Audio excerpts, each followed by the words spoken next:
Bonjour à tous, j'ai la chance d'être accompagné aujourd'hui par le président de la CCI, David Guyenne, qui nous fera un point sur l'activité de soutien des chambres consulaires pendant cette période de crise, et par Xavier Benoît, président de la FINC, qui nous indiquera l'implication de la production locale, des producteurs locaux et de l'état des stocks, comment on travaille avec les services de la Nouvelle-Calédonie sur les stocks d'approvisionnement au niveau de la Nouvelle-Calédonie. Petit point sanitaire, malheureusement je n'ai pas la première série de la journée, donc comme hier on vous communiquera par communiquer les résultats, ou si au cours de la conférence de presse j'ai les résultats de cette première série, je vous les communiquerai. Donc on reste toujours à 18 cas positifs en Nouvelle-Calédonie, 12 personnes qui ont été guéries, 6 personnes qui sont toujours au CHT, dont une personne qui est actuellement en service de réanimation dans un état qui est stable aux dernières informations que je peux avoir. Avant de passer la parole aux deux personnes qui m'accompagnent, je tenais à saluer tout le monde des partenaires sociaux, des entreprises, des salariés qui se sont impliqués depuis le début dans ce combat que nous vivons au jour le jour pour sauvegarder l'économie calédonienne et les emplois calédoniens. C'est un travail qui est quotidien, on se voit tous les 2 jours pour prendre les meilleures décisions. Il y a des textes du gouvernement qui ne conviennent pas forcément au début, mais qui sont adaptés, qui sont améliorés au Congrès. Je pense notamment à la question du chômage partiel, mais c'est cette implication de chacun qui nous permettra justement de préserver ces emplois, préserver ces entreprises, et qui nous permettra de faire redémarrer l'économie calédonienne au lendemain du Covid-19. Donc je tenais à vous remercier à travers vous, bien sûr, l'ensemble des organisations patronales, salariés, chambres consulaires, syndicats professionnels, pour cette application qui est sans faille depuis le début. Et donc maintenant, je vais vous donner la parole pour que vous puissiez exposer sur quoi vous êtes venu aujourd'hui nous présenter vos services. Pardon. Merci, bonjour à tous. Donc, je vais présenter les actions des chambres consulaires, donc CCI, CMA et chambres d'agriculture. Donc, dans une première phase, nous avons mis en place une cellule d'accompagnement des entreprises.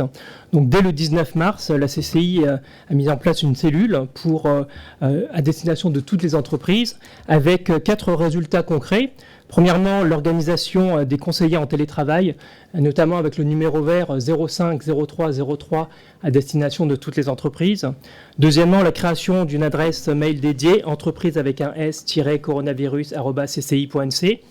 Troisièmement, la création d'un site dédié sur la CCI pour cci.nc avec notamment la mise en place de questionnaires pour faire des remontées auprès des institutions.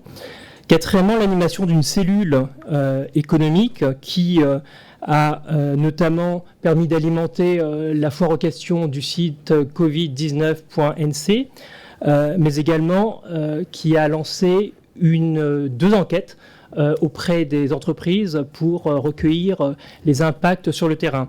Donc une première enquête a fait l'objet d'une publication la semaine dernière, et une deuxième enquête va être lancée vendredi. Sur le numéro vert, donc dès le 30 mars, en partenariat avec la CCI, la Chambre des métiers et la Chambre d'agriculture, avec le soutien de l'OPT, le gouvernement de la Nouvelle-Calédonie a activé un numéro d'appel unique, gratuit pour toutes les entreprises. Donc le 05 03 03 accessible, je le rappelle, de 8h à 16h du lundi au vendredi. Au bout du fil, donc 15 conseillers de la CCI, 5 de la CMA et 1 de la Chambre d'agriculture. Le bilan à aujourd'hui, côté CCI, environ 2000 demandes traitées, côté Chambre des métiers de l'agriculture, 400 demandes traitées. Parmi les demandes, donc les principales questions remontées concernent le chômage partiel, les aides financières, des informations générales sur les dispositifs et les problèmes de trésorerie. Afin d'atteindre le plus grand nombre de ressortissants, nous avons complété les dispositifs. Nous mettons en ligne régulièrement des informations sur les réseaux sociaux, Facebook et LinkedIn. Nous avons mis en place des fiches détaillées sur les aides. Nous avons aussi tous les dispositifs d'emailing auprès des ressortissants.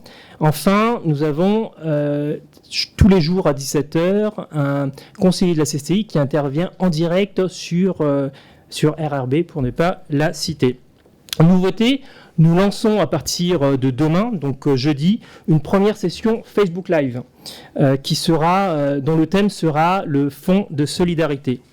Donc ces dispositifs, bien sûr, perdureront le plus longtemps nécessaire. La deuxième phase, maintenant que toutes les aides sont connues, la deuxième phase, c'est évidemment d'accompagner toutes les entreprises dans les démarches administratives pour obtenir ces aides. Donc je rappelle que il y a un grand nombre d'aides auprès des entreprises, que ce soit par l'État, par le gouvernement de la Nouvelle-Calédonie, par les provinces, mais également des partenaires comme les banques, l'OPT, les compagnies d'électricité. On a répertorié 11 dispositifs d'aide et de soutien pour les entreprises avec un gérant unique, 13 dispositifs d'aide et de soutien pour les entreprises de 1 à 10 salariés et 11 aides pour les entreprises de plus de 11 salariés. Des éléments de contexte. Aujourd'hui, donc, des milliers d'entreprises sont à l'arrêt. Les tensions de trésorerie commencent à se faire sentir dans les entreprises et les chefs d'entreprise commencent à engager leurs fonds personnels. Concrètement, on s'aperçoit que malheureusement, il existe quelques barrières pour les chefs d'entreprise dans les dispositifs d'aide. D'abord, des entreprises et des entrepreneurs qui ne connaissent pas toutes les aides et qui souvent se concentrent sur un type d'aide. Ensuite, des chefs d'entreprise ou des artisans qui pensent que les dispositifs d'aide ne les concernent pas. Enfin, des entrepreneurs calédoniens qui, par nature, sont peu enclins à demander de l'aide. Ils sont assez pudiques, nos chefs d'entreprise et nos artisans. Donc, le message qu'on veut faire passer, c'est qu'il y a un éventail important d'aides et il faut absolument les solliciter. Il faut absolument essayer de postuler à toutes les aides possibles. Certains arriveront à avoir un maximum d'aides, d'autres un peu moins, mais l'éventail des aides peut permettre, on en est persuadé, peut permettre de passer cette étape difficile au mieux. Pour aider les entreprises et les artisans à postuler aux aides, nous avons mis, Chambre consulaire, un dispositif qui a pour ambition, sous les 10 prochains jours, de remplir plusieurs milliers de dossiers. Pour cela, nous avons donc le Facebook Live, par thème, donc demain le fonds de solidarité pour qu'un maximum d'entreprises puissent comprendre comment remplir les formulaires. Les téléconseillers, évidemment, 05 03 03 pour toutes les chambres. Les conseillers et dès la levée du confinement, suivant les modalités sanitaires. Donc nous allons organiser à la fois des permanences, mais aussi des ateliers dans les chambres consulaires. Enfin, sur le terrain, les élus vont être bénévoles pour aider leurs pairs à Koné, Bourail, Lifou, l'île des Pins, mais aussi nous allons organiser des classes mobiles dans un maximum de villages de la Grande Terre. Enfin, je voulais terminer par une démarche proactive que nous allons avoir. Aujourd'hui, les secteurs en priorité, c'est tout ce qui est restauration et hôtellerie et tourisme. Donc là, nos téléconseillers vont les appeler directement pour les aider en priorité à remplir les formulaires d'aide auxquels ils ont le droit. Merci pour votre attention. Très bien. Monsieur le Président de la FINC. Merci, bonjour à tous. Je voudrais juste effectivement faire un petit focus sur l'industrie de transformation en Nouvelle-Calédonie dans le cadre de cette crise. Je dirais que quelque part, la Calédonie redécouvre en partie avec surprise la chance, comme c'est le cas dans beaucoup de pays du monde, d'avoir une industrie de transformation locale qui a été accompagnée pendant plusieurs décennies par la collectivité et qui aujourd'hui démontre son importance dans le cadre d'une crise sanitaire de cette envergure-là, où effectivement on voit que les enjeux pour notre modèle économique ne sont pas que des enjeux compétitivité-prix, mais qu'il y a aussi un enjeu compétitivité-risque qui est important. On découvre qu'on a une industrie de transformation locale qui a une certaine agilité, qui est capable de s'adapter à des besoins locaux. Donc effectivement, on a vu une industrie qui est capable de modifier ses process de fabrication pour répondre à des besoins urgents. On a parlé de gel hydroalcoolique, on a parlé de masques, tissus, mais on pourrait parler aussi de l'adaptation dans l'industrie agroalimentaire. Et donc ça, c'est effectivement une bonne nouvelle et pour la Calédonie et pour les Calédoniens, et peut-être dans le cadre des réflexions qui seront menées dans l'après-crise. On travaille aujourd'hui effectivement grâce à nos salariés, et je voudrais saluer aujourd'hui l'engagement des salariés de l'industrie et des industriels, ces salariés qui ont continué de venir travailler dans nos industries et qui permettent de répondre aux besoins de la Nouvelle-Calédonie et des Calédoniens, et je pense que c'est un point qui est à souligner, même si ça nécessite beaucoup de communication et de discussion, et on voit que le dialogue social dans l'industrie, mais aussi dans toutes les entreprises, est un enjeu majeur pour passer cette crise et pour construire cette après-crise. Aujourd'hui, de manière assez particulière, outre les quelques annonces qui ont été faites sur la solidarité des industriels vis-à-vis des personnels de santé, vis-à-vis de certaines associations pour leur amener des produits dont ils avaient besoin, il faut de manière plus formelle souligner l'importance du travail qui est mené en lien avec le gouvernement, notamment pour le suivi des stocks de produits qui sont fabriqués localement. Quel est le niveau de stock de produits finis qu'on peut avoir en Nouvelle-Calédonie, notamment sur les produits de première nécessité, quels sont les niveaux de stock de matières premières dont on dispose en Nouvelle-Calédonie, et donc quel est le délai que l'on a devant nous pour passer ce niveau de crise, qui est presque aussi important que le niveau de trésorerie des entreprises dont on parlait tout à l'heure. Donc ce travail est mené aujourd'hui avec le gouvernement. Il y a un questionnaire en ligne qui a été créé avec les services du gouvernement, la DAE en particulier. Les industriels répondent une fois par semaine à ce questionnaire pour donner les informations. On traite aussi au cas par cas soit certains produits très spécifiques, soit des difficultés très particulières qu'on peut avoir sur la logistique de la mise à disposition de ces produits. Mais c'est quelque chose qui se passe aujourd'hui de manière assez sereine avec le gouvernement et donc de manière assez efficace.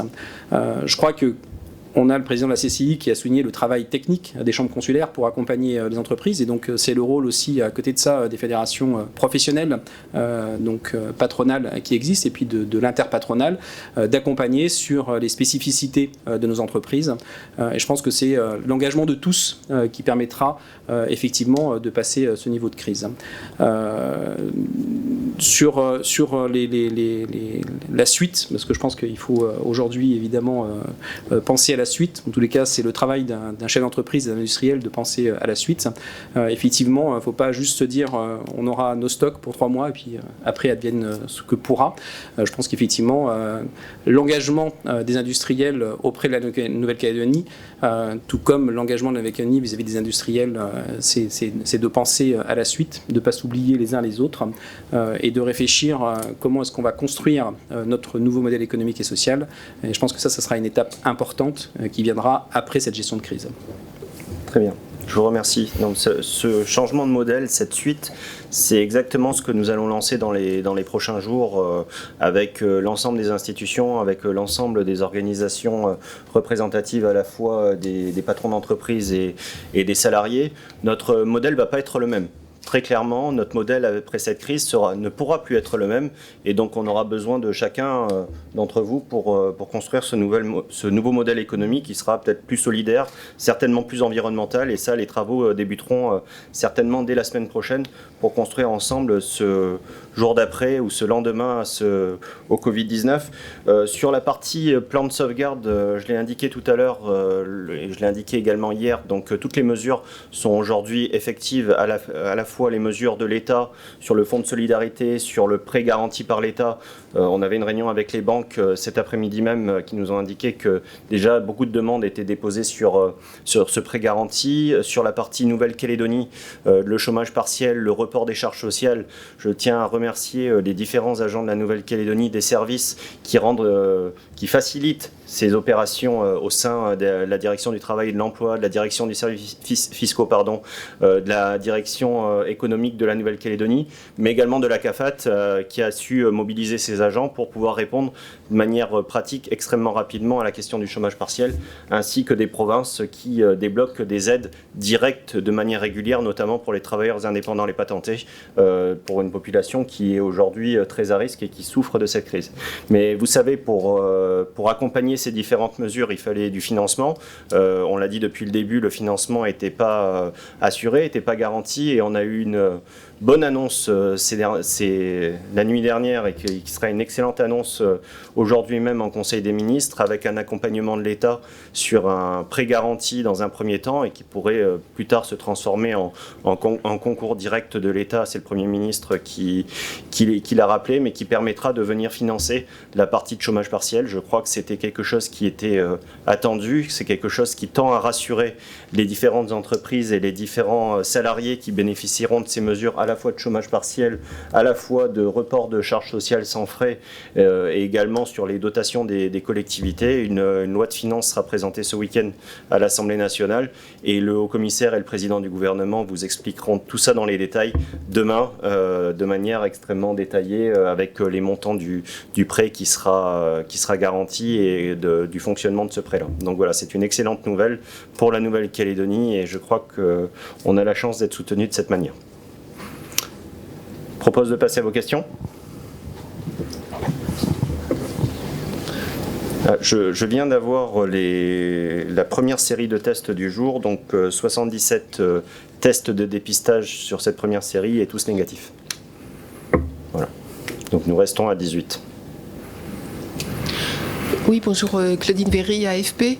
Je voulais savoir comment le gouvernement travaille à la préparation de l'adaptation du confinement, puisqu'on risque d'être le premier territoire français à le faire. Et est-ce que, comme la France prépare aussi son plan d'adaptation pour le mois de mai, est-ce qu'il y a une concertation avec la métropole? Enfin, comment vous travaillez, comment ça se prépare? La situation avec la métropole est différente, hein, vous l'avez dit. Nous, on n'a pas de cas autochtones en Nouvelle-Calédonie. On a la chance d'avoir des cas importés isolés qui nous permettent d'envisager un déconfinement ou un confinement adapté, ou un après 19 avril, peu importe comment on peut adapter ça. On a bien sûr des échanges avec l'État, puisque c'est un arrêté qui sera co-signé par le haut-commissaire et par le président du gouvernement, mais on a une adaptation qui est locale à la situation. Nous avons une cellule anticipation et préparation du confinement qui prend la tâche des différentes cellules de cette gestion de crise, à la fois économique. On avait une réunion ce matin avec les différents partenaires, salariés et entreprises, pour évoquer la reprise de l'activité économique à partir de lundi, et de manière progressive. Il y a des réunions qui se tiennent actuellement sur la question de la scolarité. J'ai pu voir hier qu'il y avait de nombreuses questions sur le live Facebook sur la reprise de la scolarité, mais tout ça sera annoncé demain dans la journée par le président du gouvernement et le haut-commissaire, car on est en cours de finalisation, et de donner des annonces non précises ne serait pas responsable de ma part. Oui, bonjour, Pierrick Châtel des Nouvelles. C'est une question qui n'est pas spécifique à la Nouvelle-Calédonie, mais cette crise sanitaire, elle a mis en lumière dans beaucoup de pays des dépendances par rapport à des secteurs de production. On dépend de l'extérieur, enfin d'autres pays, pour tout un tas de choses. Est-ce que ici, en Nouvelle-Calédonie, à l'occasion de cette crise, vous avez constaté qu'il y a certains secteurs qui pourraient être, qui pourraient être occupés par les industriels, par les producteurs locaux, pour éviter justement cette dépendance?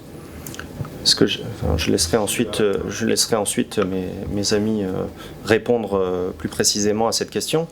Est-ce qu'on avait anticipé le fait qu'il y aurait une crise mondiale? Non. Ça, je pense que personne avait anticipé le fait que toutes les économies, tout le monde serait fermé à cause d'un virus qui s'est déployé en quelques jours. Est-ce qu'on était préparé à avoir des masques par milliers, du gel hydroalcoolique par milliers?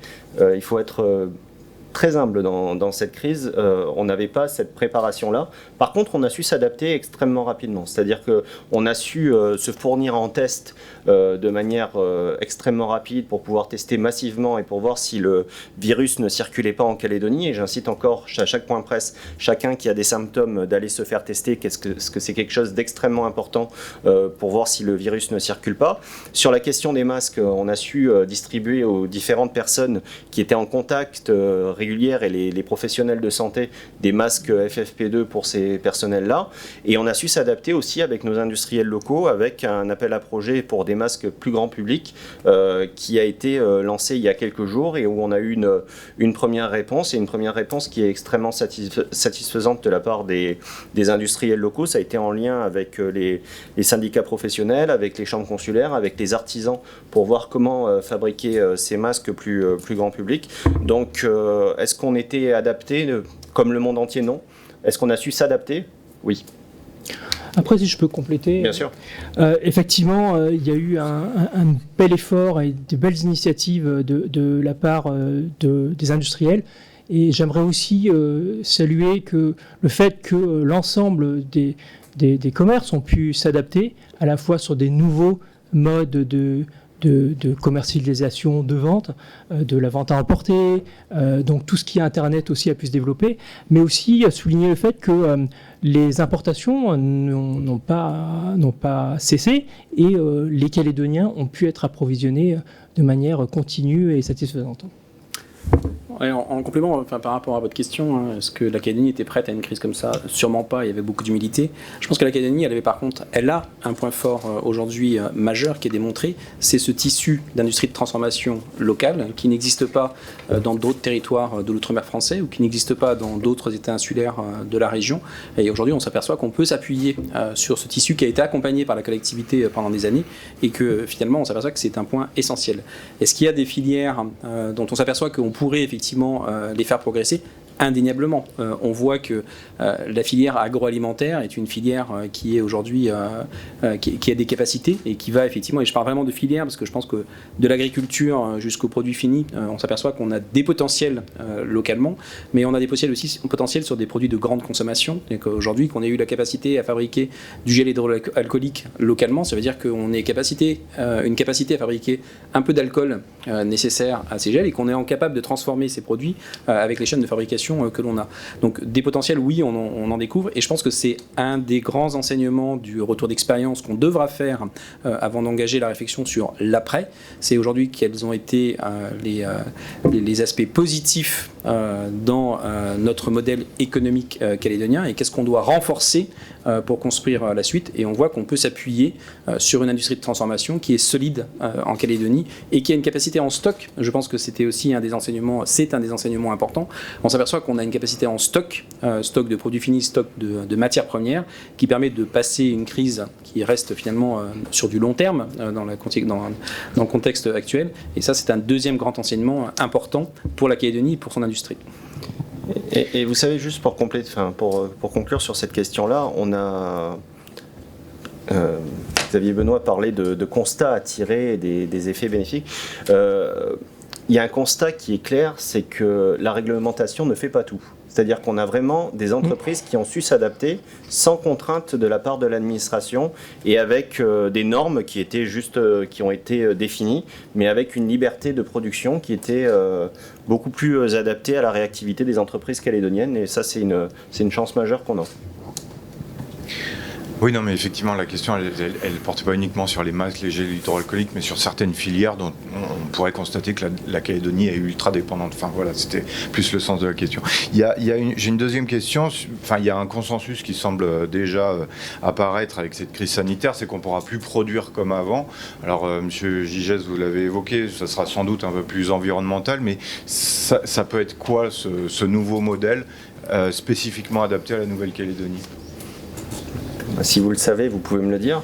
mais ce que j'ai indiqué, c'est qu'on ne va pas définir un modèle de société, un nouveau projet de société, une Nouvelle-Calédonie, comme ça en claquant des doigts. C'est-à-dire très clairement, ça va impliquer du travail, ça va impliquer un travail en commun des différentes forces vives calédoniennes, parce que les forces vives calédoniennes vont être extrêmement mobilisées pour...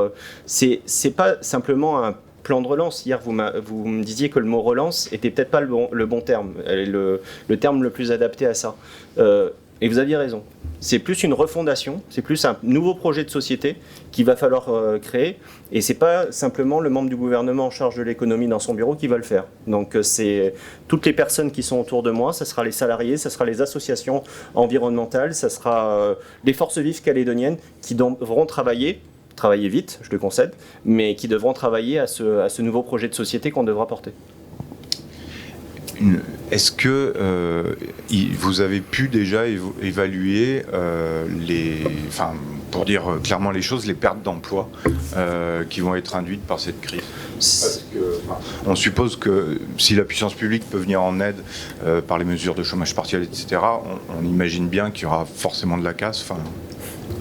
Oui, tout à l'heure, je parlais beaucoup d'humilité sur l'anticipation d'une crise mondiale qu'on n'avait pas anticipée, que le monde n'avait pas anticipé. Je reparlerai d'humilité sur les statistiques que nous pouvions avoir jusqu'à présent, et donc où on en avait au final assez peu pour prendre les différentes décisions économiques. Et donc là, une décision a été prise d'une enquête par l'ISEE et par l'IOM de l'impact de cette crise sur les différents secteurs d'activité.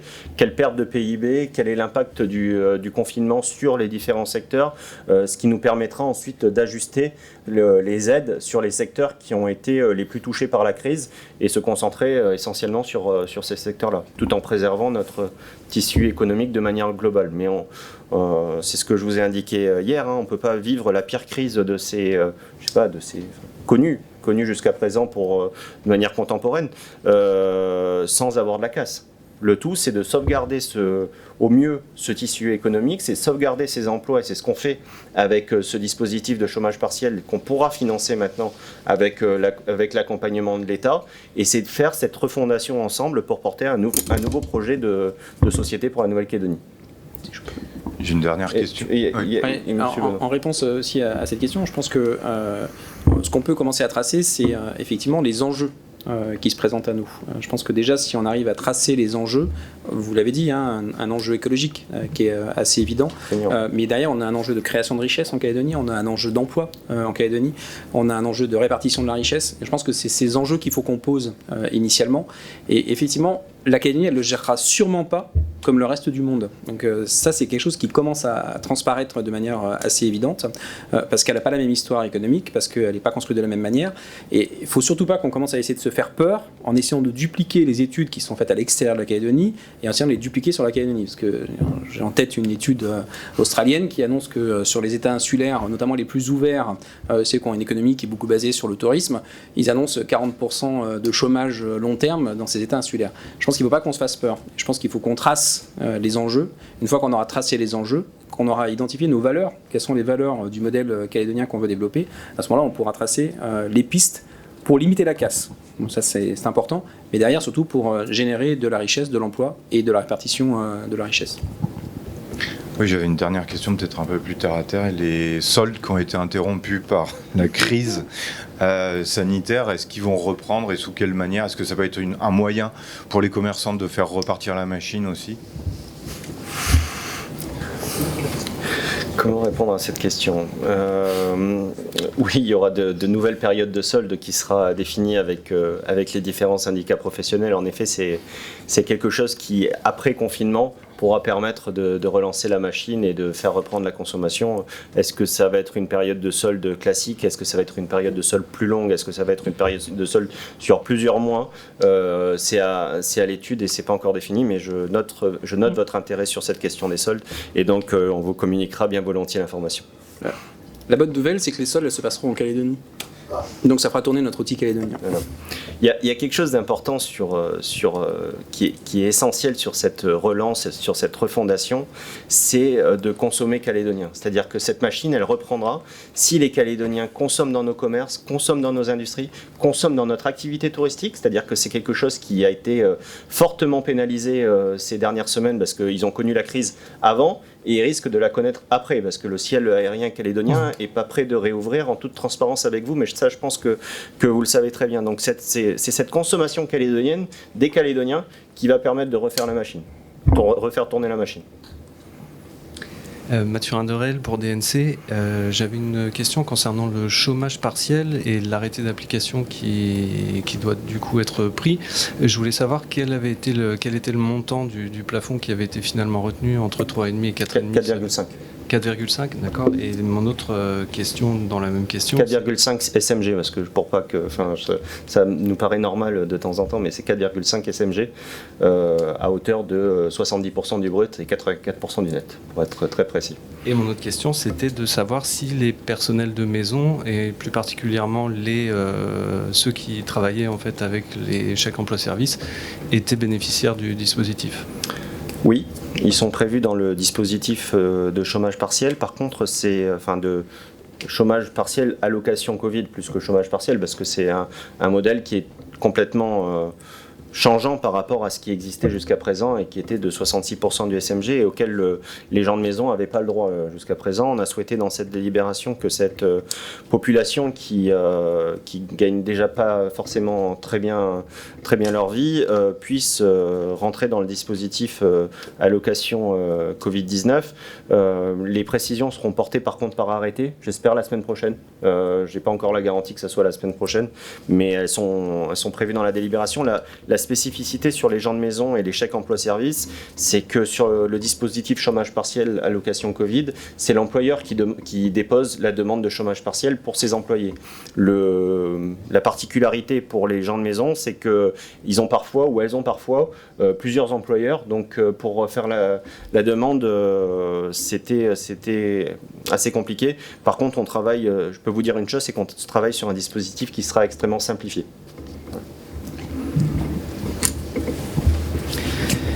Oui, hier, Annick Girardin a dit qu'en dépit du contexte actuel, le référendum du 6 septembre était maintenu. Je voulais savoir ce que vous en pensiez et si la question avait été abordée par le gouvernement. C'est un point presse institutionnel, je laisserai les partis politiques répondre sur cette question. Oui, c'est une question justement sur les aides. Quels seront les délais pour les aides une fois que les dossiers sont montés, entre le moment où le dossier est déposé par exemple en banque ou même le chômage partiel auprès du gouvernement, quels sont les délais pour être payé, pour recevoir quelque chose pour les entreprises ou les employés ? Sur la question des banques, notamment sur le prêt garanti par l'État, je ne sais pas si mes amis pourront répondre à ça, mais de mémoire, c'était à peu près 2-3 semaines pour le déblocage des fonds du prêt garanti par l'État. Sur la question du chômage partiel, donc on avait une rencontre avec la CAFAT ce matin même, justement pour voir si les moyens étaient suffisants pour traiter ces demandes. Et donc je remercie une nouvelle fois la CAFAT d'avoir mis tous les moyens à disposition pour un traitement des dossiers importants. En amont, c'est la direction des travaux et de l'emploi aussi qui fait un travail important dans une période de confinement. On espère que les sommes soient versées dans les 2-3 semaines après dépôt du dossier. Donc là, il y a eu... Le début a été compliqué parce que c'est ce que j'indiquais tout à l'heure, on n'avait pas les fonds de l'État. On attend d'avoir les fonds de l'État pour assurer la trésorerie nécessaire à cette opération et on espère des réponses de 2-3 semaines. Mais je pourrais vous confirmer ça de manière plus précise dans les tout prochains jours. Ouais. Sur les banques, donc il y a quand même deux outils assez différents qui sont en place. C'est le décalage des échéances. Ouais. Donc ça, globalement, les banques, elles donnent une réponse de principe assez rapide. Après, il y a une rédaction d'actes à faire, mais c'est quelque chose qui est assez fluide aujourd'hui au niveau des banques. Après, il y a la question des prêts garantis, des prêts de trésorerie garantis État. L'engagement aujourd'hui de la Fédération française des banques en Nouvelle-Calédonie, c'est que les dossiers étaient ouverts à partir d'hier, donc les demandes pouvaient se déposer à partir d'hier, et leur engagement c'est de débloquer les premiers fonds avant la fin du mois d'avril pour que les entreprises puissent faire face à leurs échéances de trésorerie de fin du mois d'avril.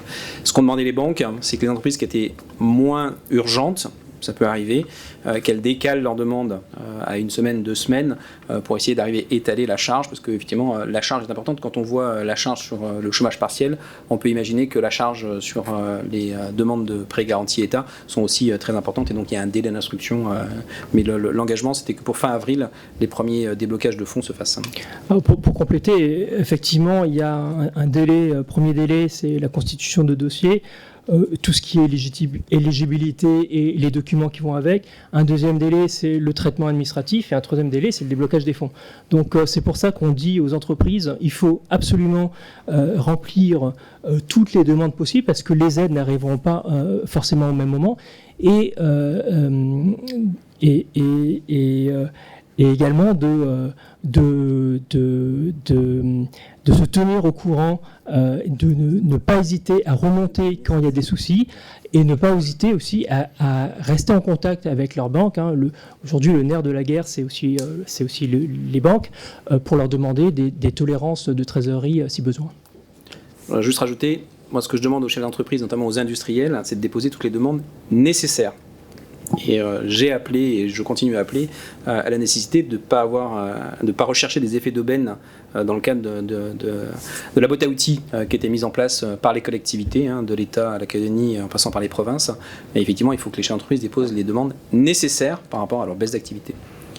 Et par rapport à votre question, ça me permet de rebondir sur le nouveau modèle qu'on doit construire. J'indiquais plus écologique, plus solidaire, mais il y a aussi plus agile, c'est-à-dire qu'on se connaît collectivement. On avait eu tendance parfois à demander en doublon 3 pièces pour les mêmes services. Je pense qu'il y aura une simplification à avoir, une simplification des administratives, des facilités dans les différentes démarches, dans le nouveau modèle qu'on souhaite construire, qui sera peut-être plus pragmatique. Bonjour, Morgane Boucher, Radio Rythme Bleu. Les adhérents de la FINC et de la CCI qui étaient fermés à cause du confinement et qui pourront éventuellement rouvrir le 20 avril, est-ce qu'ils sont prêts à rouvrir? Est-ce qu'ils pourront mettre en place les gestes barrières, par exemple? Eux, ils ont des adhérents, eux, ils ont des ressortissants. C'est des syndicats professionnels et les chambres consulaires. Je sais qu'ils font la distinction souvent entre eux, donc je préfère préciser. Alors, concernant les ressortissants, nous allons effectivement les informer sur ce que peuvent être des gestes barrières applicables et efficaces par type de secteur. Donc, par exemple, pour un coiffeur, qu'est-ce que ça veut dire concrètement? Pour un commerce de vêtements, qu'est-ce que ça veut dire? Quel type d'équipement il faut avoir pour protéger ses salariés, ses clients et ses fournisseurs? Donc, c'est en cours et nous allons communiquer auprès des ressortissants dans les jours qui viennent. Effectivement, pour nos adhérents, c'est l'intérêt d'avoir des adhérents, c'est la proximité quand on est sur une fédération patronale, ou qu'elle soit professionnelle ou interprofessionnelle. En fait, sur les adhérents, je crois que la première chose, c'est qu'il y a une volonté de réouvrir. Donc ça, c'est déjà quelque chose d'important. Après, il faut qu'on connaisse les règles. Donc je pense qu'on attend les annonces qui seront faites a priori demain, même si on nous a donner des éléments d'information au préalable aujourd'hui. Après, la chose simple, c'est, je pense qu'aujourd'hui, personne ne peut dire qu'il ne sait pas quels sont les gestes barrières à mettre en place. D'accord ? Donc ça veut dire que tout chef d'entreprise, tout industriel peut déjà identifier ce qu'il va devoir mettre en place par poste de travail pour assurer ces gestes barrières dans l'entreprise. Donc je pense qu'à part quelques ajustements pour certains, si les annonces sont faites demain, à partir de lundi prochain, ceux qui peuvent réouvrir pourront réouvrir. Est-ce qu'il y en a qui ont peur justement de réouvrir ? Alors la peur, c'est quelque chose qui est, on peut en parler dans nos entreprises au quotidien, mais dans les échanges qu'on a avec les industriels, je pense que c'est effectivement le côté aggravant le plus important. Donc je pense que la peur de la maladie, c'est effectivement le frein principal pour pouvoir continuer ces activités. Elle se retrouve à deux niveaux. Je pense qu'il y a encore une peur de certains chefs d'entreprise, et moi j'ai discuté avec beaucoup d'industriels sur le sujet, une peur d'avoir une opposition avec les salariés sur le sujet. C'est-à-dire que c'est la responsabilité du chef d'entreprise et que cette responsabilité soit mise en œuvre parce qu'on n'aurait pas fait tout ce qu'il fallait au niveau des gestes barrières. Donc ça, c'est la première peur, mais quand on explique, quand on donne les outils, et c'est le rôle notamment des fédérations patronales, c'est de donner les outils aux adhérents pour qu'ils puissent répondre à cette demande, on peut lever cette peur. La deuxième peur, c'est la peur du salarié. Donc le salarié qui dit si je viens travailler, je me mets en risque et je peux mettre en risque ma famille, mes proches.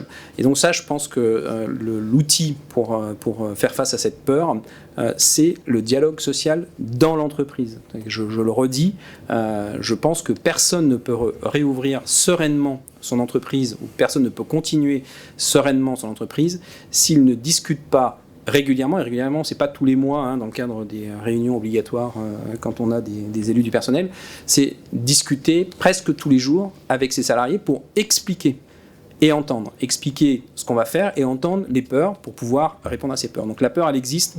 La seule solution pour avancer, c'est de discuter. Et je ne pense pas que ce soit un frein aujourd'hui pour un industriel pour ouvrir son entreprise s'il a fermé pendant cette période. On aura besoin évidemment du soutien du gouvernement pour communiquer auprès de la population, parce que la population, ce seront les clients, et il y a aussi cette crainte des clients de se dire, si je vais dans ces commerces, est-ce que je serai aussi protégé ? Une dernière question concernant les membres du gouvernement qui sont en quatorzaine. Ils ne le sont plus. C'était juste voilà, depuis hier, le président du gouvernement et le deuxième membre du gouvernement qui était en quatorzaine ont suivi les mêmes procédures que tous les Calédoniens, c'est-à-dire d'être testés à l'issue de leur quatorzaine, et ils ont été testés négatifs. Donc ils peuvent revenir au travail malgré qu'ils aient continué leur travail, mais à distance.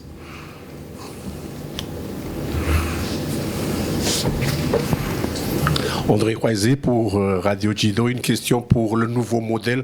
On entend maintenant de plus en plus cette volonté-là de s'engager sur le nouveau format. Est-ce que vous pouvez l'illustrer par l'appel à projet sur la confection des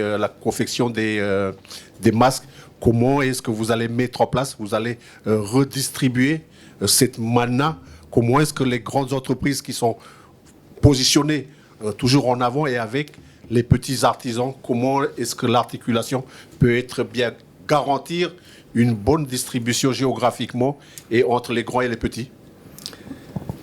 Je ne suis pas sûr d'avoir tout compris, mais je vais essayer de répondre sur la partie du nouveau modèle. Ça ira bien entendu au-delà des masques, c'est-à-dire que les masques aujourd'hui sont une réponse à la sauvegarde, à la sécurité sanitaire des Calédoniens. Et sur cette question des masques et de l'appel à projet qui a été lancé, je vous rappelle que sur les masques FFP2 qui ont été importés, qui ont été commandés et qui arrivent en Nouvelle-Calédonie, on les a priorisés sur le personnel soignant ou les personnes en contact avec des gens qui ont des symptômes. Et oui, on travaille, il y a une répartition équitable sur toute la Nouvelle-Calédonie de ces masques grand public et un travail avec l'ensemble des provinces. On travaille de manière solidaire avec la province Nord, la province des Îles et la province Sud tous les soirs à 18h au gouvernement où on s'entraide justement sur qui a besoin de masques. Il y a la Nouvelle-Calédonie a sollicité de l'ensemble des employeurs publics les besoins en masques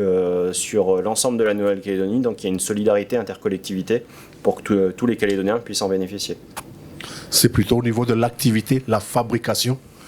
Est-ce que les masques seront tous importés ou bien les industries et les entreprises calédoniennes vont être sollicitées? Je vais laisser Xavier Benoît. On m'avait dit de ne pas parler des masques aujourd'hui, alors je suis embêté, mais je vais en parler un petit peu.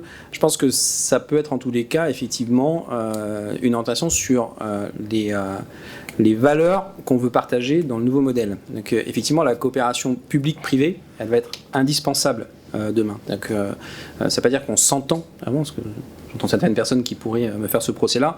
L'idée, c'est d'échanger en amont sur ce que l'on veut faire. C'est ce qui s'est passé sur ce dossier des masques à confectionner localement. C'est d'identifier une filière. Notre filière, comment est-ce qu'elle est constituée, et d'intégrer la totalité de la filière dans le modèle de proposition et de fabrication qu'on fera localement. Donc oui, l'idée, c'est bien effectivement d'avoir des coopérations publiques-privées, et en l'occurrence, elle s'est assez bien passée dans le cas présent, puisqu'on a eu les échanges nécessaires. On va quand même sur la fabrication qu'on va essayer de faire jusqu'à un niveau de normalisation des produits qui sortent. Donc on n'est pas forcément habitué à le faire localement, que ce soit en import ou en fabrication locale. Ça, c'est la première étape. La deuxième étape, c'est d'avoir identifié la filière, effectivement de partager la solution au sein de la filière, et donc de répartir effectivement la richesse qui serait générée par la production dans la totalité de la filière, des entreprises les plus structurées aux artisans les moins structurés. Donc oui, l'idée, c'est bien ça. Merci. Bien. Je vous propose d'arrêter là et de se retrouver demain. Enfin, demain, vous retrouverez le président du gouvernement et le haut-commissaire pour parler de la suite. Nous, on se retrouve vendredi. Je vous remercie. Merci. Merci. Mais merci à vous, messieurs.